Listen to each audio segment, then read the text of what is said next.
Muy buenas tardes a todos los asistentes, a las personas que nos están viendo, en especial el Campus Villarrica. Hoy día acá nos está apoyando don Freddy Parra, el decano de la Facultad de Teología, y nos viene a compartir sobre Laudato Si, la última encíclica de nuestro Papa Francisco. Le damos la bienvenida y le damos las gracias por compartir este tema con nosotros. Muchas gracias, le escuchamos con atención. Muchas gracias. Bien, bueno, lo primero, agradecer también la invitación y agradecerle a ustedes que se den este espacio y este tiempo, digamos. Todos tenemos hartas cosas que hacer, yo después tengo reunión de consejo, estamos todos entre una reunión y otra, o entre una clase y otra, pero eso le da mucho más sentido a un momento de reflexión, ¿no? Entonces yo voy a presentar, he estudiado la encíclica Laudato Si, y ya es conocida en general, ¿no? Hemos tenido varias oportunidades en la misma universidad de conversar sobre ella. Me tocó participar también en la presentación oficial que hizo la universidad en julio y he seguido reflexionando sobre ella. Entonces mi exposición se va a centrar ahora en 5 puntos. Lo primero, dar una visión general del diagnóstico que hace el Papa Francisco sobre la situación actual de la crisis, ¿no?, en que nos encontramos, la crisis ecológica. Un segundo punto va a ser el contraste entre la visión judeo-cristiana, ¿no?, del mundo y la visión predominante actual, que es un tema central también de la encíclica. La propuesta que él hace de una ecología integral y cómo yo también veo, en cuarto punto, un giro en el pensamiento social de la Iglesia. Y finalmente, cuáles serían los rasgos centrales de una espiritualidad ecológica. Van a ser los 5 puntos que me parece a mí que me dan cuenta de los importantísimos contenidos, ¿no?, de esta encíclica. Entonces vamos al punto 1, incluso usando la misma terminología que usa el Papa, digamos. ¿Qué es lo que está pasando en nuestra casa, ¿no? Él habla mucho de nuestra casa común. ¿Qué pasa en nuestro mundo actual, en nuestra casa? Aquí es la primera gran parte de la encíclica, ¿no? Aquí recoge todos los datos más importantes de la investigación científica actual. Se nota que ha leído, ¿no?, que ha tenido informes, ¿no?, que ha sido evidentemente muy bien asesorado por expertos, por científicos, que hablan de los graves signos que se están experimentando hoy día, ¿no? Algunos de ellos nosotros también los podemos observar en estos cambios climáticos que de repente nos llaman la atención. Hay graves signos del deterioro ambiental, ¿no?, que se observan, uno, en la contaminación atmosférica, eso a nivel mundial, ¿no? Nosotros también en Santiago podríamos aportar mucho con ejemplos concretos lo que significa el smog, lo que significa la contaminación atmosférica en nuestro país, en Santiago, bueno, en Temuco, en otras ciudades, ¿no? Es un problema nacional también. Bueno, eso sucede a nivel mundial, ¿no? Todo lo que sucede con el calentamiento global que se está hablando, ¿no?, que está afectando, ¿no?, la configuración de los climas. Evidentemente también la contaminación de los océanos, que es mucho más extendida de lo que uno se imagina.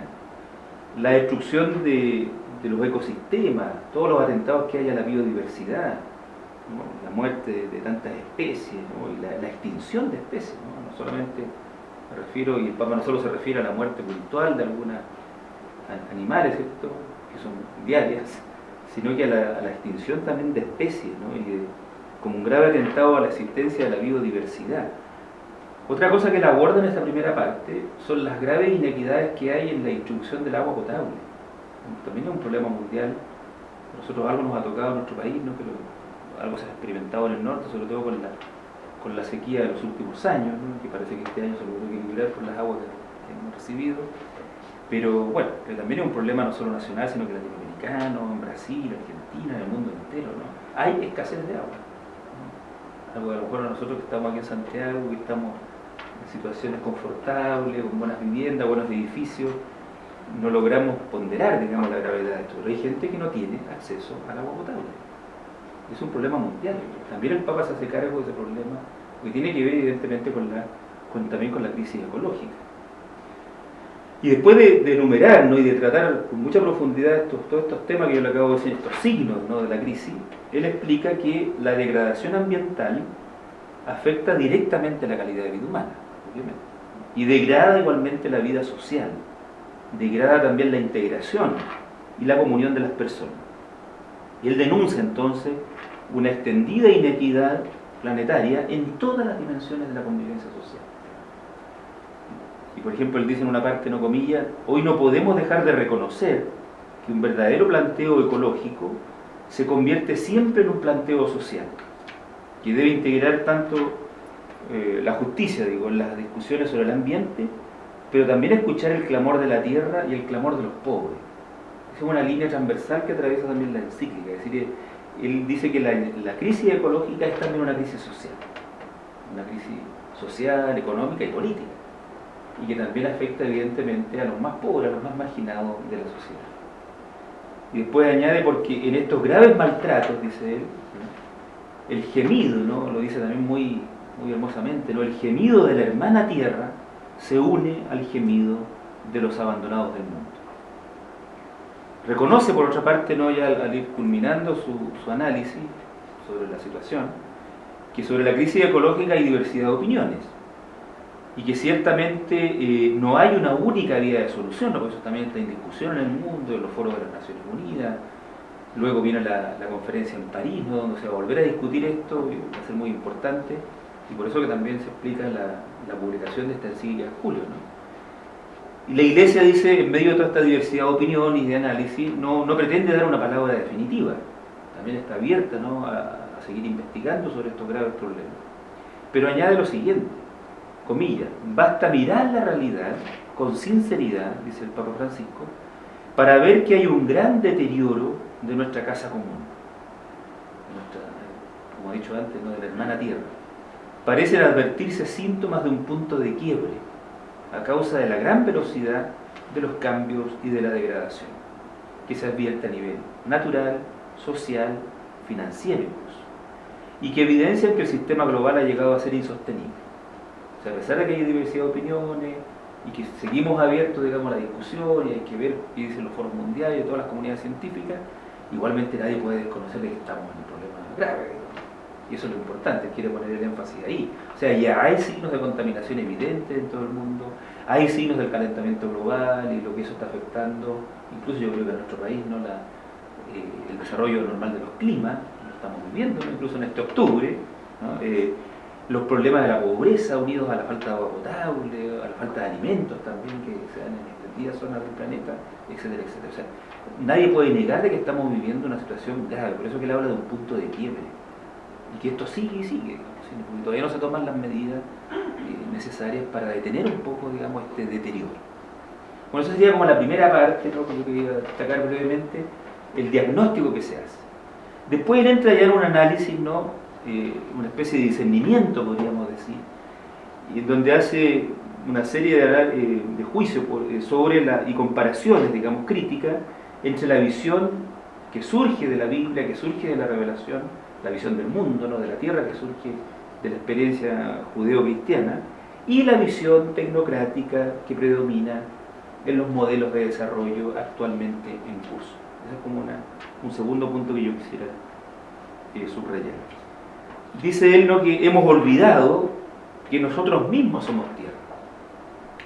Hemos olvidado que nuestro propio cuerpo está constituido por los elementos del planeta. Su aire es el que nos da el aliento y su agua nos vivifica y restaura. Cierre comillas. Y con el fin de superar este olvido de que somos tierra, de que somos parte de este planeta, parte de esta tierra, ¿no? Francisco hace ver cómo la fe bíblica nos enseña que el mundo es también criatura. El espacio y el tiempo son criaturas, que Dios ha creado libremente y por amor este mundo, al que estamos llamados a habitar y a cuidar. O sea, ahí subraya, ¿cierto?, algo que para los que somos cristianos lo decimos frecuentemente, ¿no? El primer artículo de nuestro credo, ¿no? Creo en Dios Padre Todopoderoso, Creador del cielo y de la tierra, ¿no? Eso ya no necesito decirlo aquí, digamos. Pero en el fondo quizás lo decimos, lo rezamos, se repiten centenares de miles de comunidades cristianas del mundo entero, digamos. Pero a lo mejor no se le toma el peso a lo que se está diciendo. O sea, tomar conciencia de que somos criaturas, que hemos sido creados por Dios. Y no solo los humanos, ¿no? Sino que todo es criatura. O sea, el mundo, la tierra, todos los seres que existen son criaturas. Compartimos esa condición. Somos criaturas como todas las criaturas del mundo, digamos. Tomar conciencia de eso, ¿no? Si somos criaturas, nuestra propia existencia entonces tiene su razón de ser en un acto gratuito y amoroso de Dios. En el fondo es volver a tomar conciencia, ¿no?, de que el mundo es y existe por gracia de Dios.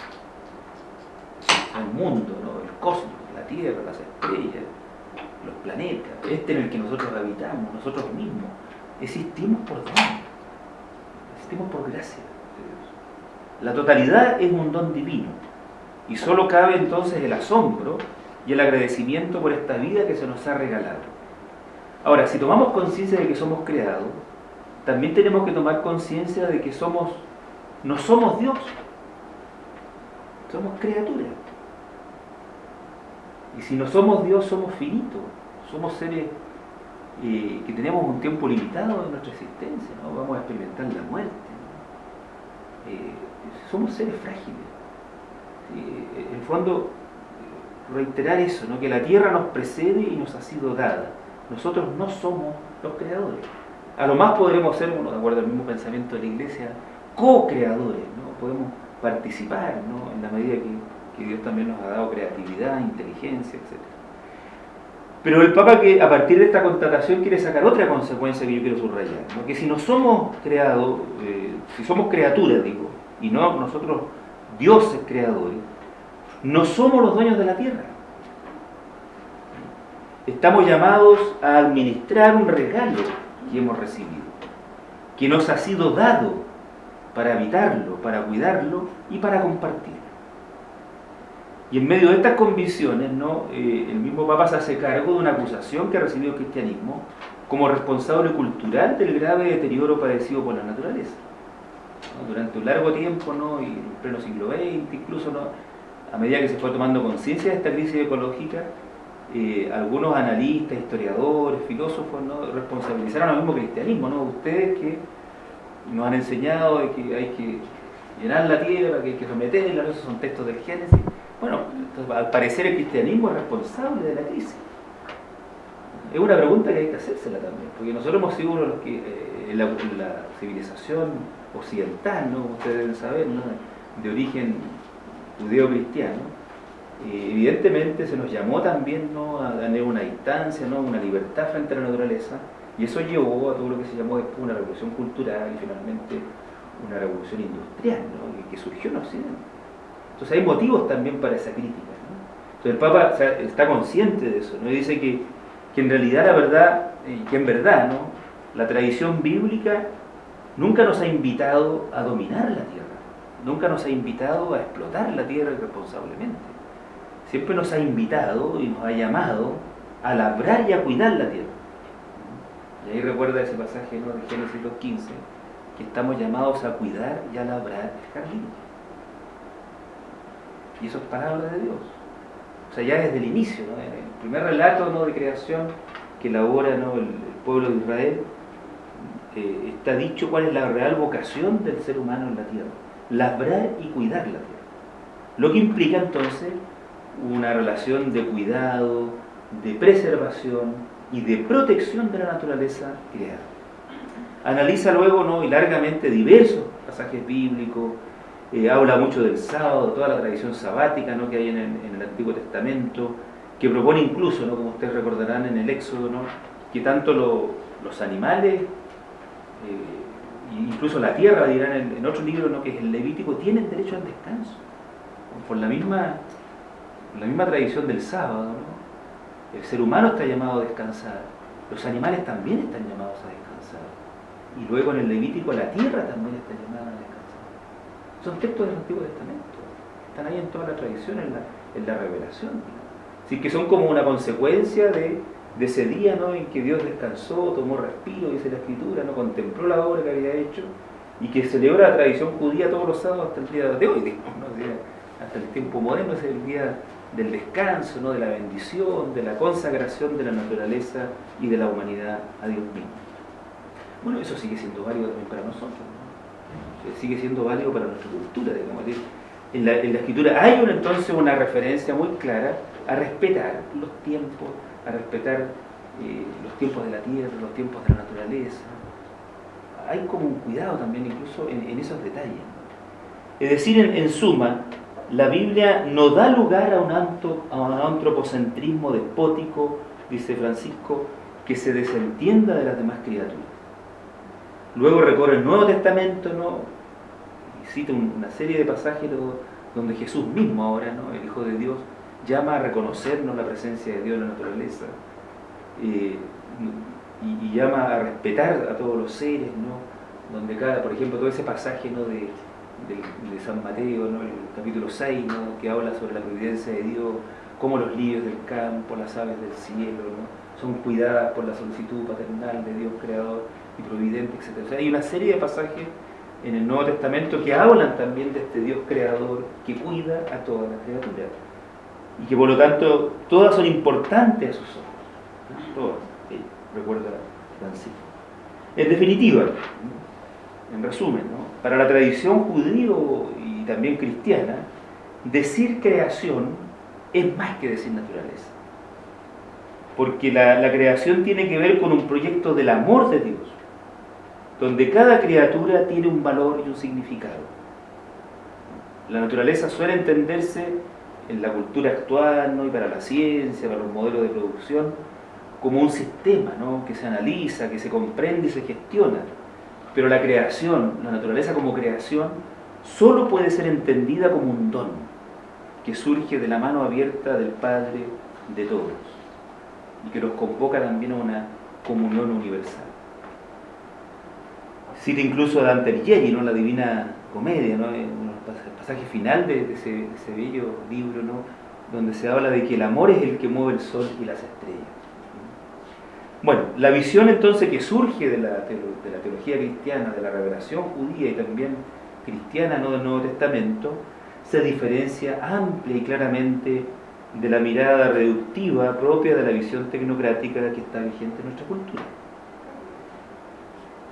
Y eso es lo que el Papa también quiere hacernos ver, digamos. La tecnociencia, que es la que de alguna manera orienta, ¿no? El paradigma tecnocrático actual, solamente llama al dominio, ¿no? Y solamente llama a utilizar los medios de la naturaleza.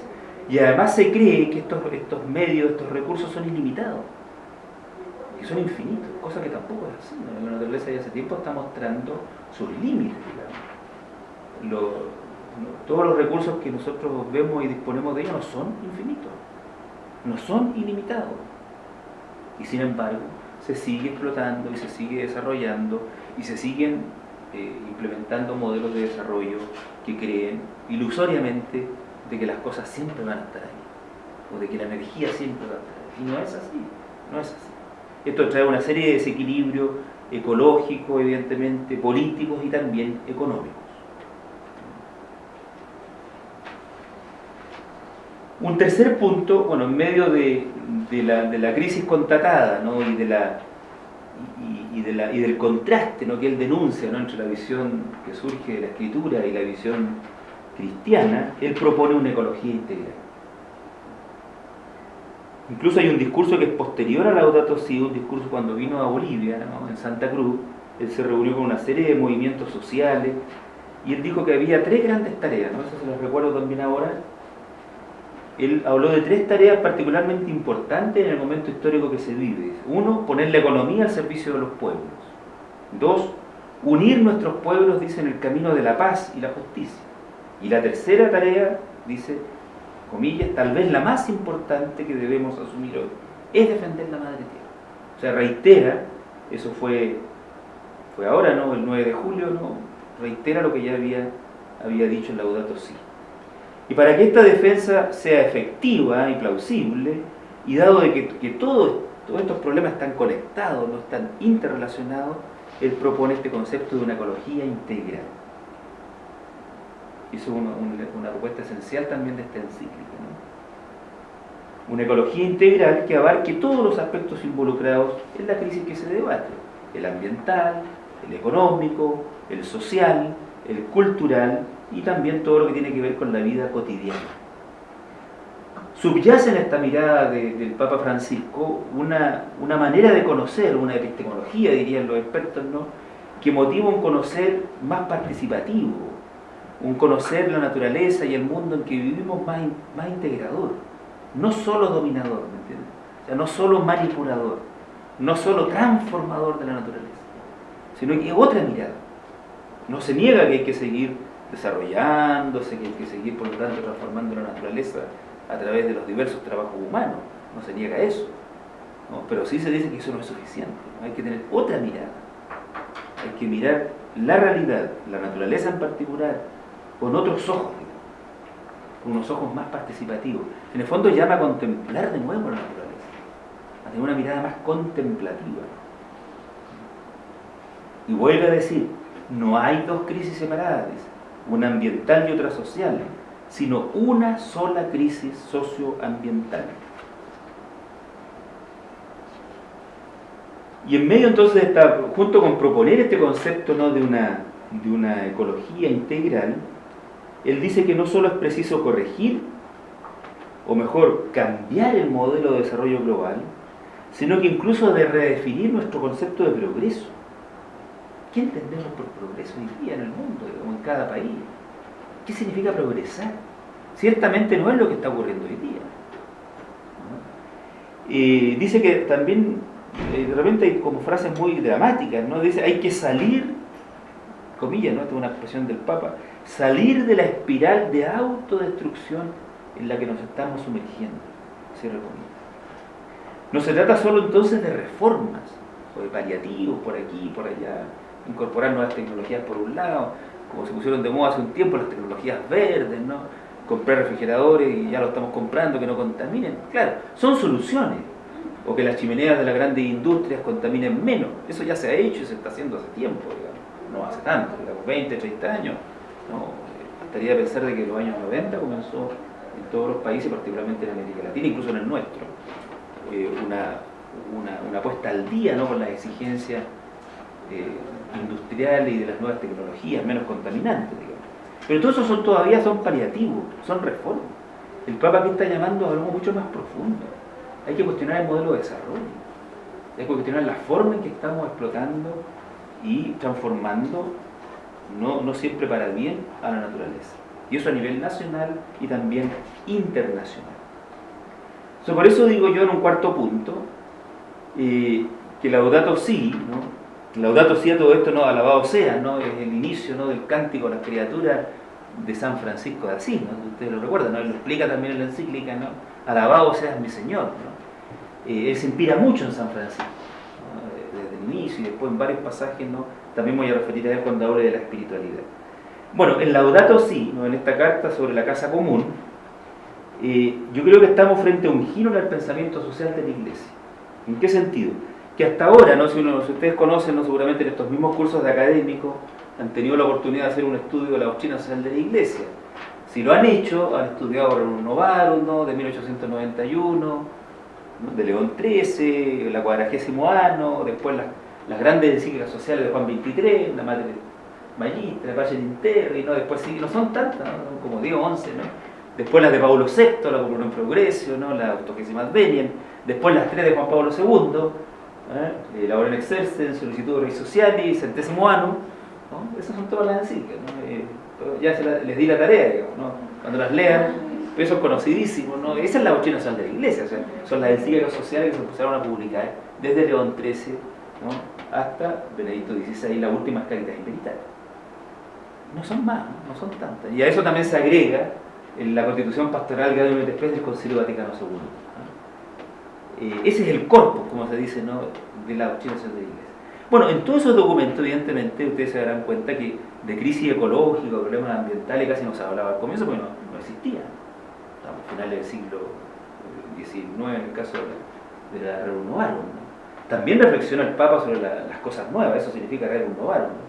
La industria, ¿no?, las grandes industrias que ya eran bastante contaminantes en esa época, y muy contaminantes, pero el problema no era ese en esa época, no había conciencia de eso. El problema era la injusticia, la explotación, el abuso en el trabajo, los bajos salarios, los niños que trabajaban y que no estaba permitido que trabajaran, bueno, todavía siguen trabajando en otras partes, etcétera, etcétera, ¿no? O sea, las encíclicas sociales en el fondo siempre se preocuparon del problema industrial, de la justicia en las relaciones laborales, de los salarios justos, del tema de la propiedad, ¿no?, etcétera. Bueno, y así hasta hace muy pocos años atrás, ¿no? La problemática ecológica recién comienza a aparecer probablemente tal en el Concilio Vaticano II, algo hay en la Octogésima Adveniam de Pablo VI del año 71, mucho más hay, que un capítulo muy importante en Centésimo Annum del año 1991 de Juan Pablo II, y que se llama Centésimo Annum porque está conmemorando 100 años de la Rerum Novarum, ¿no?, de 1891. Y también hay un importante capítulo en Caritas in Veritate de Benedicto XVI. Pero yo creo que es un tema que ha ido apareciendo de a poco. Ahora, Laudato Si es distinto. Usted, por lo que ya he dicho, ustedes se podrán dar cuenta, es un tema central. O sea, lo ecológico ya no es un apéndice, ya no es un problema más al lado de la injusticia, de los bajos salarios o de las guerras, ¿cierto? De los grandes problemas económicos y políticos que ha vivido el mundo en los últimos siglos, siglo y medio, casi, ¿no? No, ahora el tema ecológico pasa al centro. Hay un cambio radical. O sea, por eso que yo digo que hay un giro en el pensamiento social de la Iglesia. Es decir, ¿por qué? Porque pone como eje central la problemática ecológica, no separada de la social y política. Porque el mismo habla de una ecología integral, que integre lo social, lo político y lo ecológico. Y por lo tanto también lo económico, lo científico, etc. Pero es un tema central. Ya no se trata entonces solo, como se hablaba en la encíclica anterior y en todos los tratados de política internacional y nacional, ¿no?, del contrato social político, que es propio de la compleja sociedad industrial moderna, sino que ahora se habla de una nueva relación con la naturaleza. No solo se habla de responsabilidad social, sino que ahora se está hablando de responsabilidad con el conjunto de la naturaleza. No se trata entonces solo de justicia intrageneracional, que es un tema central de todas las encíclicas sociales, buscar relaciones justas en la sociedad. Ahora se habla de justicia intergeneracional, porque ahora tenemos que preocuparnos evidentemente de cómo va a estar la tierra para nuestros hijos, para nuestros nietos, para los herederos de la humanidad actual. Entonces ya Benedicto XVI en Caritas in Veritate había introducido ese concepto de una justicia intergeneracional. O sea, también tenemos que ser justos, en todo el sentido fuerte de la palabra, con las generaciones del futuro. Y ser justos con las generaciones del futuro implica dejar que este mundo siga siendo habitable, que haya aire, que haya agua potable, que, en fin, ¿no?, que haya verde, etcétera, etcétera. Eso es parte también de la justicia y del bien común. O sea, el desafío es muy grande, ¿no? Y el Papa lo dice más de una vez en esta encíclica. Dice, no solo se trata de justicia intrageneracional, no significa que no tengamos que preocuparnos hoy de tener buenos salarios, de relaciones justas, de relaciones más equitativas, de una mejor distribución de la riqueza en todo el mundo. Eso hay que seguir haciendo. Y la Iglesia sigue preocupada por eso, en todas partes del mundo. Ahora tenemos que preocuparnos, además de la justicia intergeneracional, de una justicia intergeneracional. O sea, hay un llamado a ser responsables con el futuro. Porque es la situación es grave. No basta que los problemas del presente, yo sé que son muchos, ¿no?, y nos desbordan, pero también tenemos que tener espacio mental, emocional y espiritual para preocuparnos por el futuro. Porque el futuro siempre está llegando. No es el futuro 50 años más, ¿no? En 10 años más la situación va a estar mucho más grave. En 5 años más si no hacemos nada va a ser mucho más grave, etc. Entonces, por eso digo, lo ecológico ha dejado de ser un apéndice de la cuestión social, una preocupación más junto ahora, sino que se ha convertido también en un eje central del pensamiento social de la Iglesia. Bueno, por último, en medio de todo esto hay una propuesta de una espiritualidad ecológica. Y es aquí donde destaco lo que ya había mencionado antes, ¿no?, que el mismo Papa subraya, ¿no?, la riqueza de la espiritualidad cristiana que hemos recibido y aprendido y vivido durante siglos, y la propone como un camino a seguir. Y por eso que es tan importante la referencia que él hace a San Francisco de Asís, ¿no? En muchos pasajes de la encíclica, los que están leyendo, ¿no?, él se refiere, ¿no?, a San Francisco, ¿no?, en varios números, ¿no? Concretamente, ¿no?, Laudato Si 10, 11, 12, 66, 87, 91, o sea, en varios párrafos habla de la importancia que tiene San Francisco de Asís. En una parte dice de que en él son inseparables la preocupación por la naturaleza, la justicia con los pobres y el compromiso con la sociedad y la paz interior. Cierre comillas. Entonces, por eso que el modelo de San Francisco, ¿no?, que además ustedes saben es reconocido incluso por los ecologistas del mundo entero, ¿no?, como el patrono del movimiento ecológico mundial. O sea, porque es una persona que trasciende, ¿no?, las fronteras de la Iglesia, digamos, del cristianismo. Es una figura admirada y querida en el mundo entero, digamos, y especialmente por esto también, ¿no?, porque siempre se ha reconocido que él fue un visionario en este respeto a la naturaleza, en este cuidado con las criaturas, con los hermanos, por supuesto con los pobres, con todo. Es una visión como integral de una especie de fraternidad universal, ¿no? En eso Francisco de Asís sigue siendo un paradigma, ¿no? El mismo Papa lo dijo cuando él asumió como Papa, ¿no? Que asumía el nombre de Francisco, primera vez que un Papa se pone el nombre de Francisco, por todos estos mismos elementos. O sea, él ya estaba pensando, ¿no? Claro, él dijo, ¿no?, de que él asumía el nombre de Francisco justamente porque Francisco se preocupaba, ¿no?, de la naturaleza, del cuidado de la creación, de los pobres en particular. El nombre Francisco tiene toda una carga simbólica y de espiritualidad y teológica, diría yo, muy grande en la iglesia cristiana, ¿no? Entonces él lo pone como un ejemplo a seguir, ¿no? Y ahí él destaca tres grandes puntos, diría yo, ¿no? Bueno, ya un poco no necesito, pero gracias.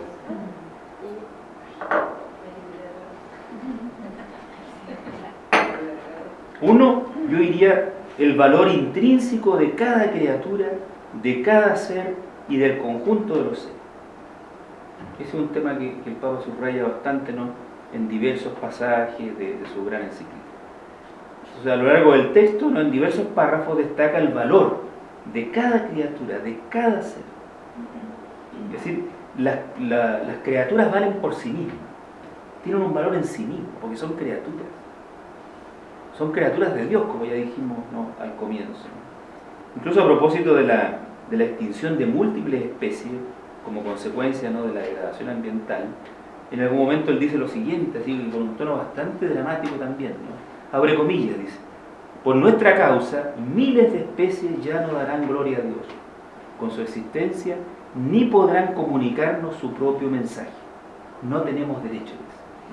Eso está en el número 33 de Laudato Si.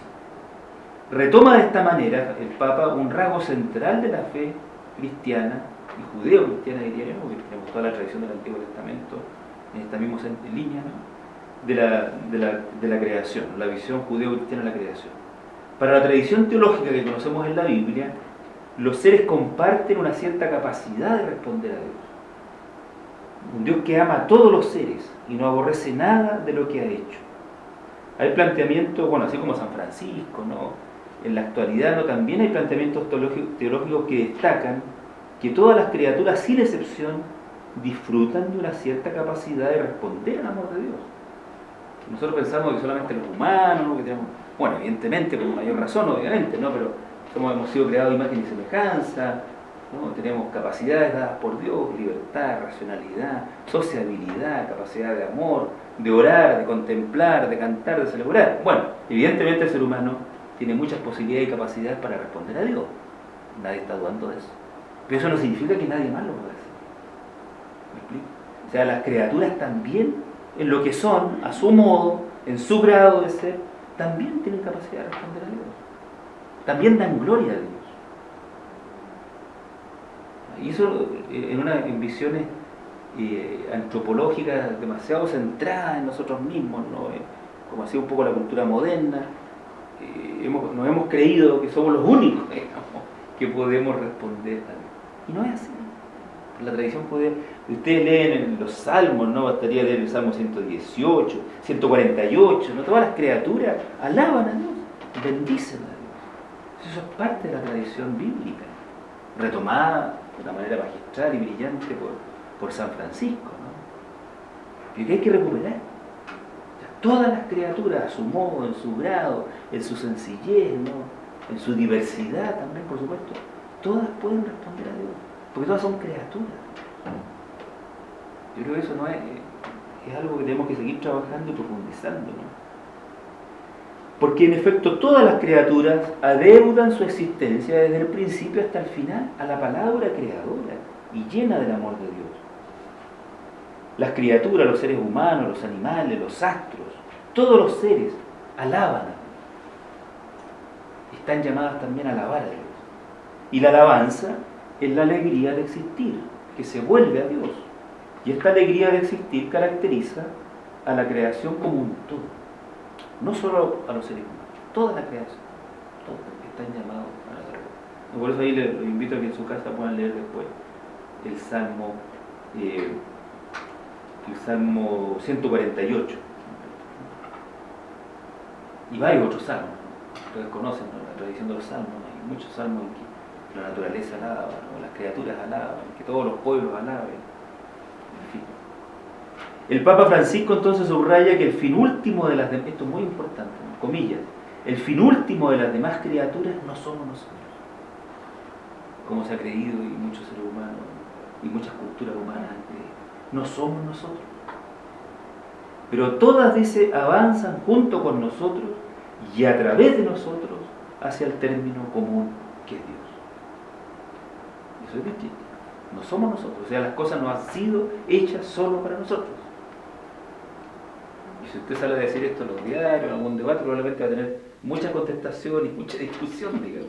Porque todavía predomina en nuestra cultura una visión antropocéntrica, muy mal entendida y que le hace un pésimo, o sea, que no hace ningún favor, mejor dicho, a la situación en que vivimos actual, sino que más bien la profundiza, digamos, de sostener y mantener las cosas tal como están, porque en fin, somos nosotros los... No, repito la expresión del Papa, el fin último de las demás criaturas no somos nosotros, pero todas avanzan junto con nosotros y a través de nosotros ciertamente hacia el término común que es Dios. El segundo punto de esta espiritualidad que propone el Papa es que el Dios único y trascendente, ¿no?, que además es uno y trino, ¿no?, que es el Dios trinitario, o sea, Padre, Hijo y Espíritu, se hace presente en la creación. Y eso también tenemos que, yo diría que hay un llamado especialmente a los hombres y mujeres de fe, ¿no?, a profundizar en este punto. O sea, todos los seres creados manifiestan a su modo rasgos de la creación divina. Todos son como símbolos de una presencia misteriosa de Dios. Se trata de reconocer la presencia del Creador trascendente en su creación. Porque Dios no solo ha creado, ¿no?, en un inicio, como se piensa, ¿no?, en un origen, que ciertamente lo es, no solo, sino que también conserva. El concepto de creación, ¿no?, es algo permanente. Dios no solo creó al inicio, sino que conserva su creación. Y eso es actual, siempre actual, hasta el final de la historia, hasta la parucía, hasta la consumación del mundo. Dios siempre está presente como creador. El Concilio Vaticano II, ¿no?, un famoso pasaje de la Gaudium et Spes número 36, dice justamente eso, que si se pierde la relación de la criatura con el creador, la referencia de la criatura al creador, el mundo tiende a desaparecer, digamos. O sea, pierde su consistencia, pierde su soporte, se desconecta de su fundamento. Eso también es una enseñanza del Concilio Vaticano II, pero que siempre ha estado presente, ¿no?, también es un tema que trabajó con mucha profundidad Santo Tomás de Aquino, ¿no? Y en un momento él dice, no, el Francisco, vuelvo ahora al Papa, comilla, el universo se desarrolla en Dios que lo llena todo. Entonces, dice, hay mística en una hoja, en un camino, en el rocío, en el rostro del pobre. El ideal no es solo pasar de lo exterior a lo interior para descubrir la acción de Dios en el alma, sino que también llegar a encontrarlo en todas las cosas. Y ahí cita, ¿no?, a pie de página a San Buenaventura, también, ¿no?, un gran teólogo, ¿no?, discípulo de San Francisco de Asís. Es decir, la mística no es solo la referencia de lo exterior a lo interior, que también hay un malentendido, ¿no? La mística, y quizás más místico aún, es reconocer la presencia de Dios en el exterior, en las cosas, en la naturaleza, en la tierra, en las criaturas, en el hermano, por supuesto, ser humano, pero también en el hermano sol, en la hermana luna, ¿no?, en la hermana tierra, como lo enseñaba ya San Francisco de Asís. También Dios está presente ahí. O sea, en el fondo aquí hay un llamado a tener una mirada sacramental del mundo. El mundo, por ser criatura, y todas las criaturas también son un signo de la presencia, son un signo visible de la presencia invisible de Dios. No podría ser de otra manera, porque Él es el creador. El creador uno y trino, ¿no?, creer en un solo Dios, que es comunión trinitaria, lleva a pensar de que toda la realidad contiene en su seno una marca propiamente trinitaria. Lo que nos conduce, por supuesto, a asombrarnos y a valorar las múltiples relaciones existentes en el mundo creado y en el conjunto de las criaturas. Y pues vuelvo a insistir el Papa, todo está conectado, eso lo dice varias veces, todo está interrelacionado. Por lo tanto, no cabe sin una espiritualidad global de la solidaridad universal. Y lo último, ya con esto termino, es que Dios ha creado, evidentemente, como decíamos al inicio, también en los rasgos recién mencionados, para manifestar su amor y su gloria. Pero también ha creado para que todo se encamine hacia la gloria y la felicidad plena que vamos a compartir en el mundo nuevo y creado. Ya estoy hablando ya de la gloria, de la resurrección. Es decir, eso también es otra convicción muy profunda que se hace presente acá en Laudato Si. Es decir, el Papa no solo llama a un cambio de vida, a un compromiso con el planeta, sino que reitera una profunda convicción cristiana. Toda la creación pasa por el misterio de Cristo que está presente desde el origen y todo fue creado por Él y para Él. Citando un texto muy importante, ¿no?, de Colosenses, el himno de los Colosenses, ¿no?, que está en el capítulo 1 de la carta a los Colosenses. El mundo, ¿esto qué significa? De que el mundo, cada uno de nosotros, la creación entera, se encaminan hacia una meta de consumación, hacia una meta de plenitud, donde el amor, la alegría y la vida plena nos esperan, donde Dios mismo nos espera. No solo entonces hay un origen común, sino que también hay un destino común. Eso sería Muchas gracias. Tenemos un regalito de ya, pues, un rosario. Ahora viene el mes de María. Perfecto, muy amable. Muchas gracias. María, así que Gracias. muchas gracias No, a ti, por gracias. acompañarnos. Muchas gracias. Y a ustedes muchas gracias por la paciencia y de haberse dado este tiempo. Muy interesante. Nos encontraremos de nuevo. Muy Muy bien. Ya, pues, gracias. Gracias. Gracias a todas las personas que han estado aquí, a las personas que ven, van a ver. Hay muchos saludos a los amigos Muchos y amigas de saludos Villarrica. a Villarrica. Así es, y damos las gracias. Más que nada, En verdad que aprovechen esta oportunidad también. Gracias. Bien, pues, muchas gracias.